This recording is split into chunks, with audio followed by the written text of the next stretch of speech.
Hi, I'm Lucy. I'm one of the talks and editorial managers for Push, and I'm going to talk to you a little bit about my experiences with being one of the first cohorts that had the higher university fees, so the jump from around 3,000 up to 9,000.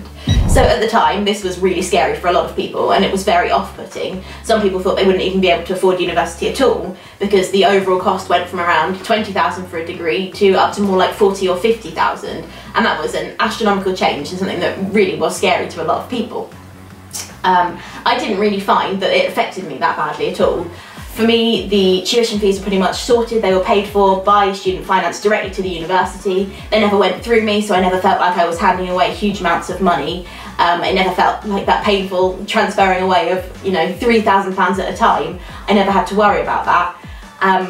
But this is something that I appreciate a lot of people do worry about, so it's something that it's important for us to talk about. Now that I've finished my degree, Kelly, oh, for God's sake. No, I'm going to sit on that. I didn't know how far down it was, and he was getting very friendly. How's it going? Oh, mate. Oh, I'm just going to be like a villain with my cat. Now, at the end of my 4-year course, I have amassed a huge amount of what some people would say is debt, but I don't even really see that as a debt. It's taken out from your wages like a tax would be. It's not money that you have to physically hand over. And now that after all of these changes have been made, a lot of independent studies have been done into university tuition fees, and they found that places that... Oh, stop with the flashing, because now I'm distracting myself. That's 5 seconds. I know, but that distracted me.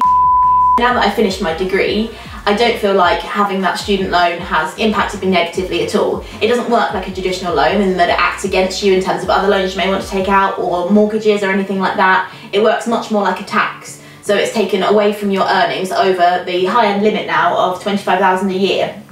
So you don't even, again, have to worry about transferring that money. You can pay it early, but tons of experts have now said that unless you are earning huge amounts to the point where you'll start paying back everything and will be paying into interest, there's no point paying it back early, because only a really tiny percentage of people will ever be anywhere near close to paying back the full amount.